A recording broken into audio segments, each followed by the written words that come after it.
Robert Epstein is Senior Research Psychologist at the American Institute for Behavioral Research and Technology, AIBRT, and he's the former editor-in-chief of Psychology Today magazine. A PhD of Harvard University, he's published 15 books on artificial intelligence, creativity, and other topics, as well as more than 300 scientific and popular articles. I also think of Dr. Epstein as a friend and a co-laborer for truth and liberty. I met him several years ago, and we spoke at Liberty University together at the famous student convocation.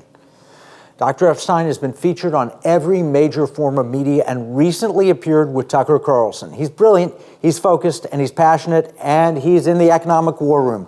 Welcome, Dr. Epstein. My pleasure. Great to see you again. You know, your journey has been amazing. I followed some of it. But just the scientific approach that you've brought to the whole election issue, plus the whole really modern life, the role of technology and how it influences people. How does a doctoral student, I guess the last doctoral student of the famous B.F. Skinner, how do you get involved in studying election anomalies and manipulation? Well, Skinner himself was fascinated by the concept of control. He thought people are always controlled, whether they know it or not. And so he thought, well, since that's the case, we should try to create a world in which smart people control the rest of us in a benign fashion. Nevertheless, I think he would have been outraged and appalled, as I am, to see what has actually occurred in the 30 years since his death, because what has occurred is the internet, and then the internet being dominated by essentially two monopolies, and the ability to control 3.5 billion people, largely in the hands of those two monopolies, one in particular, which is called Google. I think Skinner just would have been so upset because he did not intend for benign control to be in the hands of corporate executives who are not accountable to the public, and that is where we are today. Oh, there's no question. And, you know, you used to be friends with the rich and the famous, and, you know, you were the head of Psychology Today and everything. But now you've taken a stand that the elites in Hollywood and corporations and others, they don't particularly care for what you're talking about, do they? No, although, you know, they largely left me alone until 2019 when I testified before Congress. And since then, I would say my life has been turned into a kind of a living hell.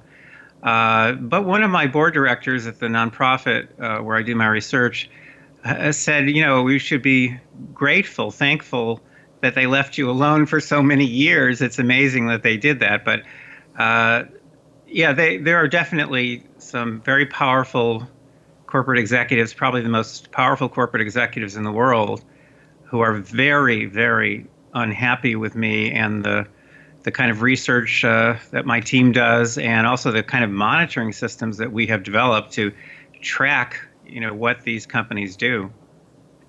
Yeah, well, you say that Google and other tech companies pose a serious threat to democracy, to our children, and to our minds. What kind of evidence do you have to back up that claim?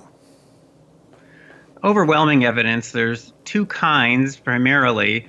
One is that since 2013, I've been conducting controlled experiments which adhere to the very highest standards of scientific rigor, showing the power that companies like Google have to shift opinions and purchases and attitudes and beliefs and votes without people knowing, and for the most part, without leaving a paper trail for authorities to trace. So the first technique that we discovered is called SEME, S-E-M-E, which stands for Search Engine Manipulation Effect.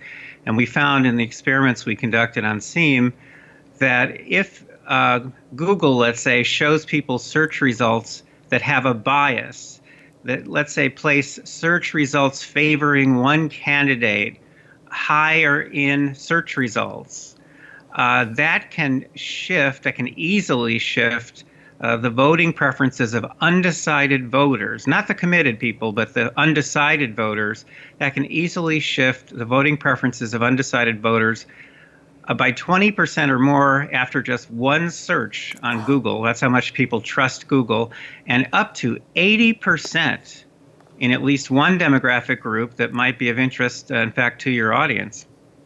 And what is that demographic group? Well, the group that we found in all these years that produced that shifted the farthest, given biased search results, was moderate Republicans.